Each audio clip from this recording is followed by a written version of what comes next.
So everybody is just fired up right now in regards to the Charlie Kirk case. And Erica Kirk just came out and said her piece, and Candace Owens is fired up, and now pretty much the entire internet is on one side or another. It's, do we believe in what Candace Owens is saying and other people who have theories, or do we go to the side of, I don't know, the people who are like, oh my God, you guys are just a bunch of conspiracy theorists. So this is gonna kind of be a two-part video because there's a lot to break down on both sides. But what I wanna do is I wanna go through the evidence that we have now, okay?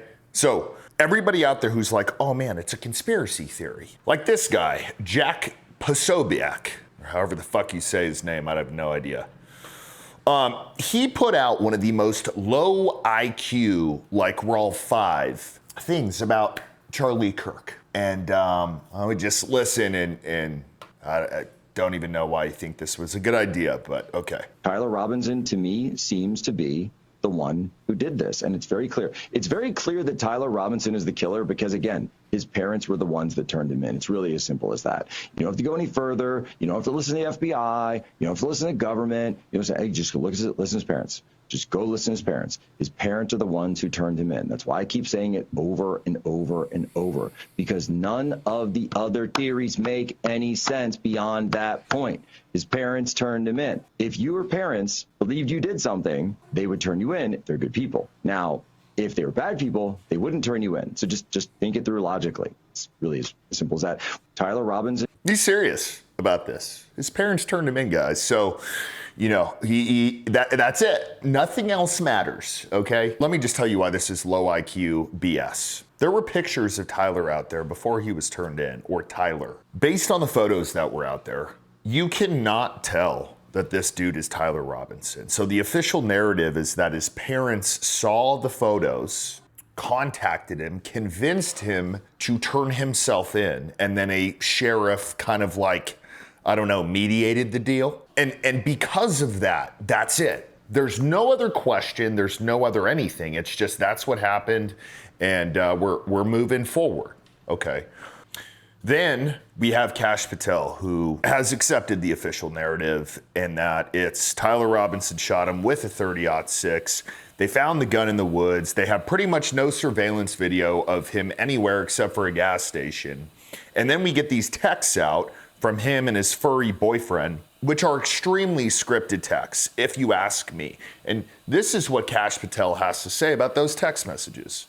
Last but not least on Charlie, there were texts by certain trans individuals online before the assassination talking about something big is going to be happening, and then after he was killed saying, and there it is, leading many of us to wonder whether there was some sort of trans-Tifa connection to the murder, or at least maybe some tip-off to the community. Is that under investigation? That is most definitely under investigation, and we've disclosed a lot of that to the prosecution, or all of it that we have, and they've made some of it public to include that he was in a relationship with an individual who was part of that community, and that he was engaged in communications with other individuals in that community. But as to how they relate to the prosecution, that's up to the Utah prosecutors to say, we need this in court, and we're going to hold it till we release it, till his trial. Let me start with this, the most obvious. Do you believe that we have the proper suspect in custody? Do you believe that Tyler Robinson is, in fact, the man who killed Charlie Kirk? Yes. Do you believe he acted with the help of anyone else? This investigation is being led by the Utah state authorities because it is a murder investigation. Why are you involved? So the FBI is a Why are you involved? Role in the investigative process. And so what we're doing is the same thing we did in the pipe bomb investigation. Folks, gold has nearly doubled the performance of the S&P 500 over the last 25 years. Since 2000, a $10,000 investment in gold would have grown to $127,000, while that same $10,000 sits in the S&P at $77,000. The message is unmistakable. Owning gold is one of the smartest defensive moves an American can make. But look, gold's recent surge isn't the ending. It's the beginning. Even major asset managers say that this is a quiet revolution, and they're reshaping portfolios to have at least 20% gold. And historically, the best time to buy is before the new year. So call the proud Americans at Patriot Gold Group before it's too late. Mention heavy duty and you'll get 2 free silver American Eagles on a qualifying purchase. Also ask about their no fee for life IRA, where your IRA or 401k can be backed by physical gold and silver, and you may qualify for 0 fees for life on eligible rollovers. So call now, it's 888-520-4514. They'll take great care of everyone. All right, you guys, so here is the biggest point that needs to be made to all of these people who are questioning the people who don't buy the official narrative, including Jack Pasabek.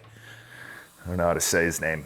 The main question surrounding Charlie Kirk is the round used, or the round that has been publicized that the shooter used. So for those of you living under a rock, it was a 30-06, and we've been through the ballistics of a 30-06. It is a very, very strong round. The possibility of a human neck stopping a 30-06 is, I would be willing to put it up there as you winning the lottery. It also depends on where you're shot, right?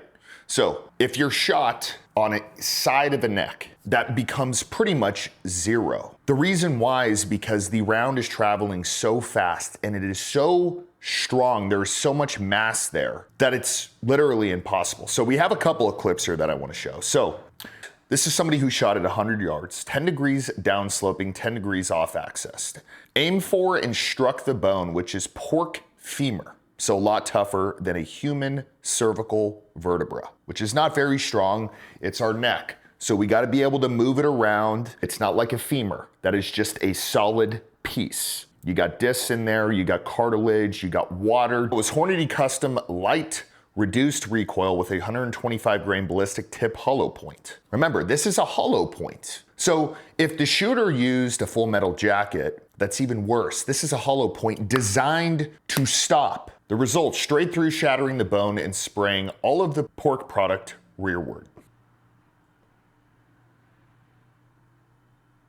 Straight through. So you can see right here in the middle of this sheet, the round going straight through that. So it not only goes directly through the meat, the bone, but it also goes through another piece of plywood and continues to go. You see it fly out the back. That is the problem here. So for everyone out there who is like, oh man, you guys are just a bunch of conspiracy theorists. No, we understand ballistics. Here's the other problem with this. 0 chance a bullet traveling this path right here was going to be stopped by a human neck. So the bullet came in and hit the vertebra, so it came in and then tore up everything in the wound cavity, hit the vertebra, crushed it, shattered it, turned, crushed the second one, turned, kept going down all the way. I think they said C6. Holy shit. Yeah, it's like, why not put that info out? So round goes in and it travels all the way down his neck vertebra. From a physics standpoint, that makes no sense. If a bullet is going on a little bit of a downward trajectory, okay? If it hits something, enough to stop it, enough to make it change directions. Remember, we're talking about a round that can go through 1/2-inch steel, okay? If there is something there that can stop it, you're telling me that then it went down? Just don't buy it. Here's another one, and this is a ballistic dummy. It's shot in a very similar place, and it literally removes the ballistic dummy's head. The wound cavity is massive compared to the one on Charlie's neck.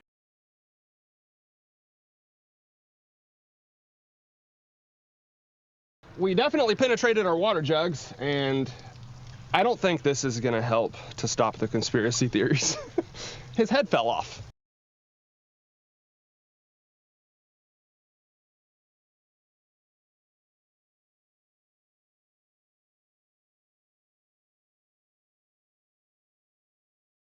Okay, so let me just stop it. This round went directly through it, pretty much severed the head. The wound cavity is gigantic. Then it goes through a bunch of water jugs behind it. And this is the theory. The theory is that it was a 30-06 because they found this fucking gun in the woods, and that it was Tyler Robinson because that's just the way it was set up. So let me give everybody some perspective and just where I'm coming from, at least. I can't speak for anyone else out there who has theories and whatever else. I personally do not believe the round that he was shot with was a 30-06. That is my belief, based off of all the evidence, based off of demonstrations, based off of the fact that I have hunted before with 30-06, and I know the amount of damage it does. So then the question becomes, if it wasn't a 30-06, the entire story doesn't make sense. Tyler Robinson being the shooter, the gun in the woods, his DNA on the gun, the security story. We can keep going and going and going. None of it makes sense. So for me,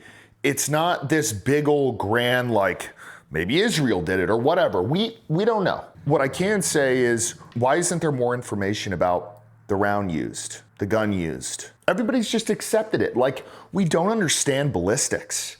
I'll be honest, it looks like he got shot with a 5.56 or a 300 blackout. Based on the ripple of his neck, based off of everything involved, I still would question those two. The way this thing happened, it looks like, honestly, he got shot with a pistol caliber. Because both of those, depending on if they're hollow points or whatever else, but both of those, they're still very, very, very likely going through a neck. You can feel your neck. Feel your neck right now. It's just a load of cartilage and skin and muscle. And you got some very weak vertebra that has to be able to be flexible in order for you to move your head. Like, I don't know, man. I don't want to be one of these people who's unrealistic. I don't want to be one of these people who is not sensitive to the situation and Erica Kirk and everything else that's going on with it. And that's a whole nother situation. But you're not going to feed me something that makes zero sense.